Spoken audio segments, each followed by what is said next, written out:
프랑스 사람들이 존경하는 인물 중에 늘 앞선 자리에 있는 피에로 신부님의 이야기를 좀 하려고 합니다. 이분은 빈민구어 공동체인 엠마우스 공동체라고 하는 것을 창설하신 분이십니다. 그런데 이 신부님의 비망록 중에 단순한 기쁨이라 우리나라 말로 번역이 되어 있습니다. 단순한 기쁨이라는 책이 있는데요. 그런데 그 책 안에 한 사례를 들어서 제가 이 시간 소개하려고 합니다. 한 청년 신자가 자살 직전에 신부님을 찾아왔어요. 자문을 구하게 온 겁니다. 자살하려는 이유가 뭐냐고 설명했습니다.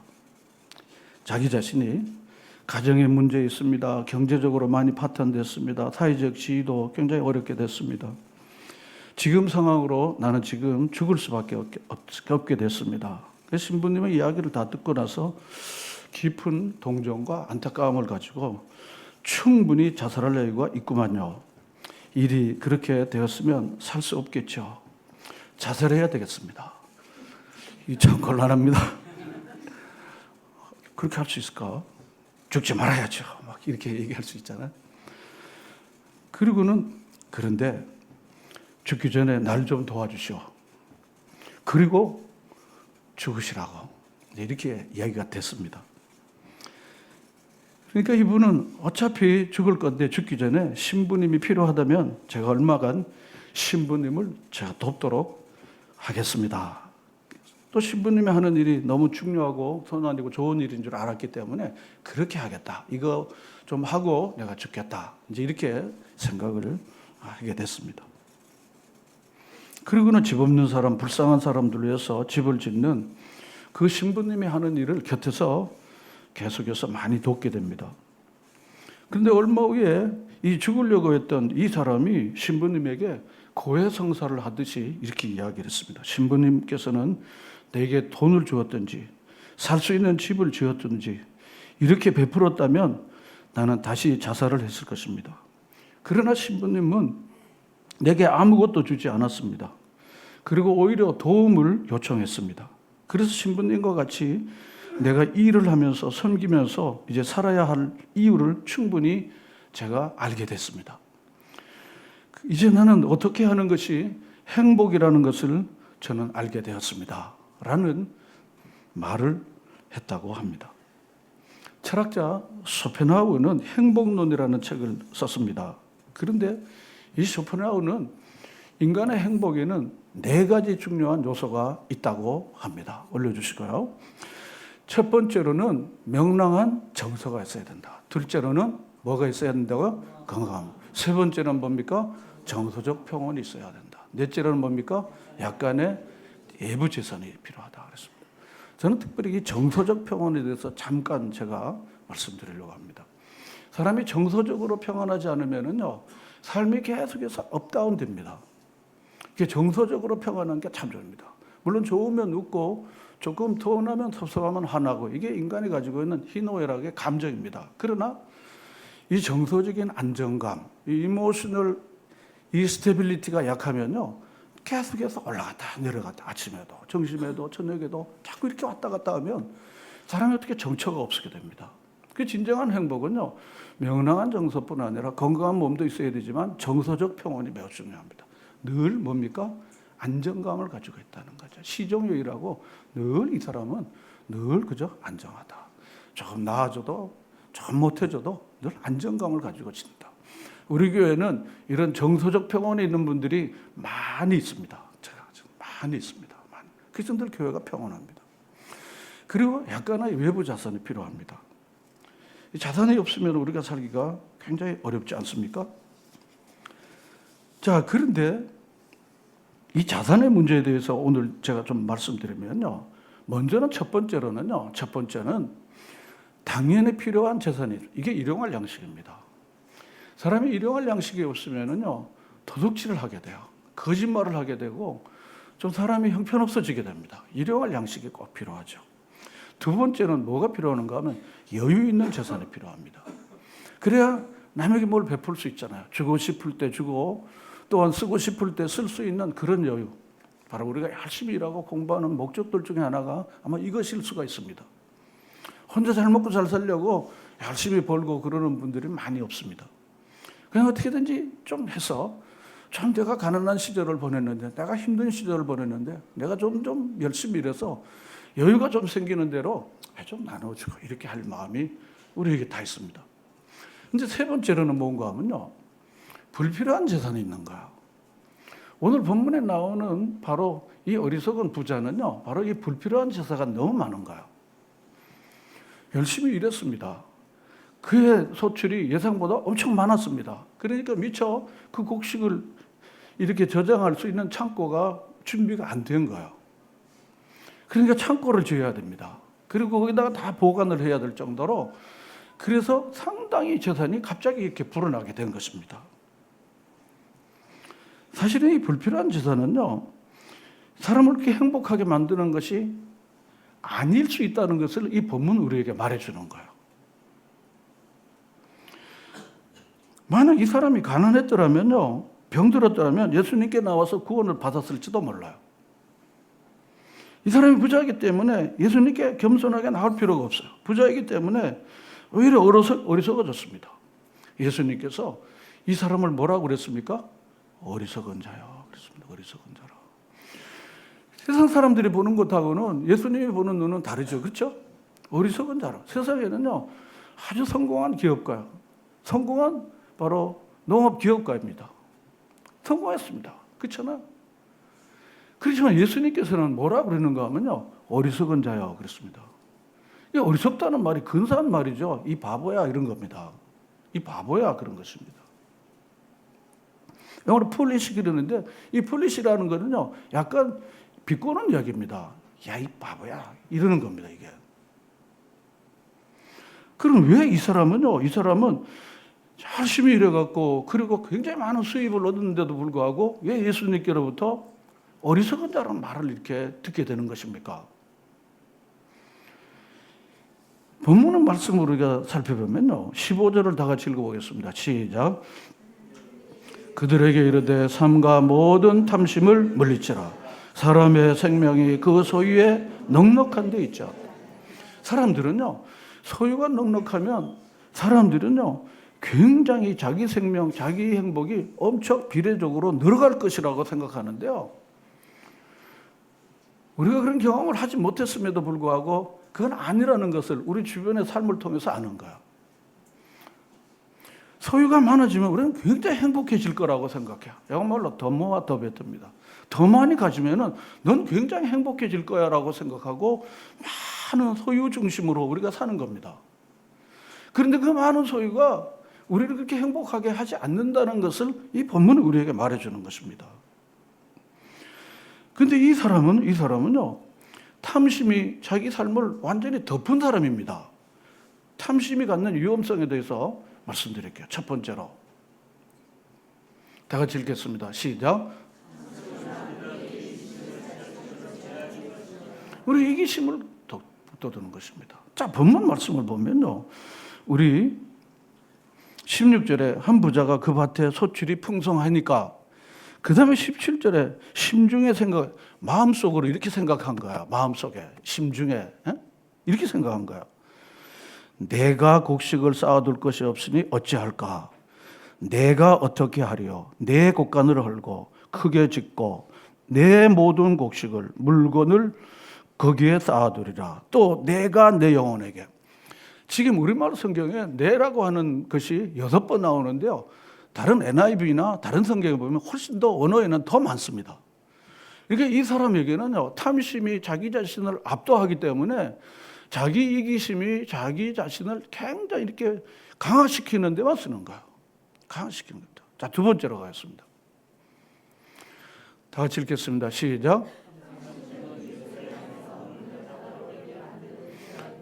그렇죠. 자기중심적이고 내가 하는데 의식이 안 보이죠. 가난한 자가 특별히 안 보이는 거예요. 자기 영혼의 현주소를 볼 수가 없어요.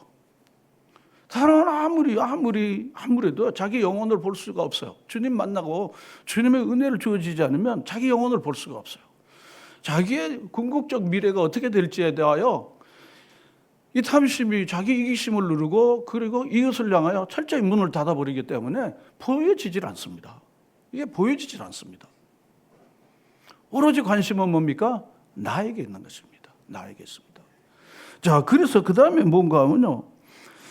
19절 하반절에 보면 무슨 말씀이 나오는가 하면 물건을 많이 쌓아둬야 되겠다. 내 영혼에게 이르되 여러 해 쓸 물건을 많이 쌓아두었다가 그 다음에 뭡니까? 평안히 쉬고 먹고 마시고 즐거워하자. 그런 거예요. 그래서 열심히 해서 잘 모아놨다가 노후는 쓰는 거야. 이런 거. 이런 겁니다. 이거 쓰는 거야, 그냥. 그동안 내가 못 가본 데 다 가보고 내가 해보는 거 다 하고 그런 뭐 문제가 없습니다. 그게 무슨 죄가 되는 거 아닙니다. 그렇지만 이웃이 있다 없다? 있다 없다? 없어요. 오로지 관심은 뭡니까? 누구에게 있습니까? 나에게 있는 것입니다. 나에게 있는 것입니다. 그렇기 때문에 이기심을 더 북돋아지고 그리고 오로지 관심은 자기에게 있으니까 물질의 주인이신 하나님 볼 때는 이 사람은 어떻게 성공한 기업가이지만 뭡니까? 농업기업가이지만 이 사람은 뭡니까? 어리석은 자라는 거야. 어리석은 자입니다. 자, 그 다음 갈까요? 다 같이 읽어보겠습니다. 탐심은 우리 삶의 주인이신 하나님을 무엇입니까? 범죄입니다. 범죄입니다. 모든 것이 주께로부터 왔사오니 주님께서 주신 것들입니다. 이 고백이 바로 주님의 주되심의 고백인 것입니다. 그런데 자기가 뼈빠진 거는요, 절대로 주님의 주인 된 걸 인정할 수가 없어요. 그래서 여러분 뼈빠지게 뭘 하는 게 우리나라에 익숙해 있지만요, 그게 위험성이 그런 거야. 이기심을 북돋아지고요. 그리고는요, 이게 모든 소유의 주권이 주께 있다는 것을 대하여 인정하기가 대단히 쉽다, 어렵다? 어려운 거예요. 어려운 겁니다. 어려운 겁니다. 내가 이거 어떻게 해서 이게 장만한 건데, 내가 어떻게 이렇게 벌은 건데, 이게 굉장히 어렵습니다. 저도 마찬가지고요. 그러면 어떻게 하면 이 탐심으로 우리가 벗어날 수 있는지 올려주실까요? 물질의 주인이 누구인지를 날마다 어떻게 해요? 확인해야 되는 것입니다. 어떻게 해요? 일주일에 한 번씩요? 1년에 한 번씩요? 매일 확인해야 되는 것입니다. 주님이 내게 건강을 주시고 물질을 주셨고 내 삶을 이렇게 주셨습니다. 매일 확인하는 과정이 필요하다는 것입니다. 매일 확인하는 것입니다. 그런데 물질의 주인이 누구인지를 날마다 확인하는 것이 무엇인가 하면요. 그게 바로 11조에 있습니다. 10분의 10이 다 주님께서 주신 것인데 10분의 1을 주께 올려드리면서 물질의 주인은 주님이신다라고 고백하는 것입니다. 두 번째로는요. 주님이 내게 이렇게 주셨을 때 특별히 쓰고도 남도록 주신 것은요. 나누라고 주셨다는 것을 우리가 분명히 캐치하는 영적 민감성이 필요한 것입니다. 보물을 땅에 쌓아라, 하늘에 쌓아라, 하늘에 쌓아라. 거기는 녹이 슬지 않는다는 것입니다.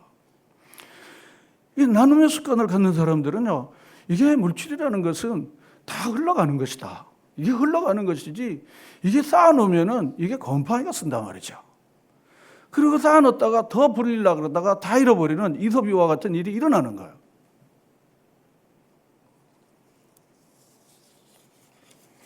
또 뿐만 아니라 정말 탐심에서 우리가 자유를 하려면요, 매일매일 참된 부유한 삶을 살아야 되는 것입니다. 우리 21절 말씀을 보면요. 자기를 위하여 재물을 쌓아두고 그 다음에 뭡니까? 하나님께 대하여 부요치 못해요. 주신 하나님께 대해서는 제가 늘 쓰는 말이지만 하나님이 다 주셨다고 말은 하지만 실제의 지출 명세서는 하나님이 있다 없다? 없어요. 말로 되는 게 아닙니다. 여러분 따라합시다. 하나님의 나라는 말이 있지 않고 능력이 있습니다. 능력이 있는 거죠. 말로는 뭐든지 다 할 수 있잖아요. 다 했잖아요. 자기를 위하여 재물을 쌓아두고 하나님께 대하여 뭡니까? 부요하지 않아요. 부요하지 않는 겁니다. 그러니까 주신 하나님께서 어떻게 여기겠습니까? 그래서 예수님께서 어리석은 자라 한 것입니다. 어리석은 자라 한 것입니다. 세상에는요, 저는 두 종류의 부자가 있다고 생각해요. 하나는요, 하나님께 대하여 부요한 사람들이 있어요. 자신의 삶은 조금 형편이 없지만요. 그렇지만 하나님께다가 부요한 사람이에요. 언제나 가난한 이들과 고통당하고 복음 없는 이들에 대하여 언제나 열려있는 사람이에요. 하나님께 부요한 사람입니다. 그래서 이 보물을 하늘에 쌓는 것입니다. 그런데 땅에 부자가 많습니다. 땅에 부자가 많아요. 제대로 쓰지를 잘 못하는 거예요. 단시간에 전 세계를 단시간에 가장 짧은 시간에 정복한 알렉산더와 징기스칸 아닙니까? 알렉산더가 더 이상 점령할 땅이 없는 것이 너무 한탄스럽다고 한 사람이에요. 근데 이 사람이 젊은 나이에 병이 걸려서 죽었어요. 병이 걸려 죽었는데요. 내 수위에다가 손을 이렇게 바깥에 내도록 하라고 했답니다. 아리스토텔레스의 제자였으니까. 사람이 올 때에는 다 빈 걸로 오지만 갈 때는 내처럼 이렇게 높은 그레이트 알렉산더이지만은 다 이렇게 두고 간다. 다 두고 간다. 그래서 사도 바울은 뭐라 했습니까? 세상에 아무것도 가지고 온 것이 없으되 아무것도 가지고 갈 것이 없으니 먹을 것과 입을 것이 있는 줄로 족하다. 여러분 부요에 처할 줄도 알고 가난에 처할 줄도 알고 늘 하나님께서 주신 은혜 때문에 감사하는 생활이 여러분에게 늘 넘치기를 바랍니다. 여호와는 나의 목자시니 내게 보장해 합니다. 이게 바로 범사의 감사의 생활인 것입니다. 아침에 일어나는 것도 감사해요. 그리고 옛날 잘 못 먹었는데 이렇게 먹을 걸 먹게 됐으니까. 여름 겨울 옷 갈아입기가 어려웠는데 여름 겨울 이렇게 골라가면서 옷을 입게 된 거. 신발 없이 고무신 하나 신고 되는 적도 있었는데 이렇게 신발 골라가며 신을 쓰게 된 거. 무엇 하나 감사하지 않은 게 없습니다. 여러분 감사의 지수를 높이는 여러분 되시기를 바랍니다. 그러므로 행복을 잃어버린 이 부자는 우리에게 무슨 교훈을 주십니까? 많이 가져서 행복한 게 아니다. 많이 가져서 행복한 게 아니다. 우리의 마음속에 하나님이 주신 것들로 여러분이 매일매일 감사하며 그리고 늘 만족하며 자족하며 살아가시는 여러분 모두가 되시기를 바랍니다. 그렇게 해서 우리가 가는 걸음걸음마다 주님의 십자가를 증거하는 바로 뭡니까? 복음 없는 이들, 가난한 이들, 투예요. 하나님 주라고 우리에게 은혜의 복음을 주셨고 그렇게 그들에게 나누려고 건강과 물질과 다양한 기회를 주신 것입니다. 여러분 잘 흘러보내는 갈릴리 호수와 같은 인생으로 살아가시기를 축원합니다. 그렇게 해서 많은 사람들을 살릴 때 주님께서 착하고 충성된 여러분의 이름을, 저의 이름을 부르게 될 것입니다. 여러분 지나간 삶의 흔적이 무엇입니까? 성실한 거, 굿. 부지런히 한 거, 굿. 여러분 많은 것들을 이뤄놓은 거, 굿. 플러스 알파입니다. 뭘 남기십니까? 가난한 이들에게 뭘 남기십니까? 아픈 이들에게, 복음 없는 이들에게, 교회가 없는 곳에 여러분 뭘 남기십니까?